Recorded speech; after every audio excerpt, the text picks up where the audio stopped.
Ստացվել է, որ ապրելու կանոնները քաղաքացու համար կրկին որոշել են ուրիշները եւ ոչ թե ինքը քաղաքացին։ Սահմանադրությունը հարգելի ներկաներ, քաղաքացիների պայմանավորվածությունն է իրենց ապրելու կանոնների,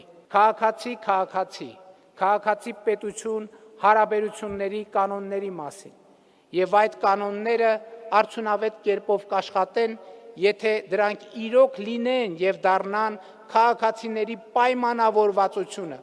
իսկ դա հնարավոր է միայն եթե այդ կանոնները իրոք ընդունվեն, հաստատվեն ժողովրդի, այսինքն սահմանադիրի իրապես ազատ կամ արտահայտմամբ։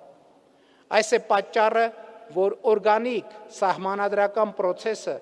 որի արդյունքը կդառնա ժողովրդի ազատ կամ արտահայտմամբ նոր սահմանադրության ընդունումը, չափազանց կարևոր է մեր պետության հարատևության եւ անվտանգության օրակարգի տեսակետից։ Սա կարևոր է պետության եւ քաղաքացու միջև էմոցիոնալ կապը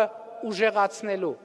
իրավակարգի եւ քաղաքացու միջև էմոցիոնալ կապ ստեղծելու համար, իսկ այսօր այդ կապը կամ թույլ է, կամ չկա, միայն ու միայն այն պատճառով, որ քաղաքացին չի զգում հաստատված իրավակարգի օրգանական առնչությունը իր հետ։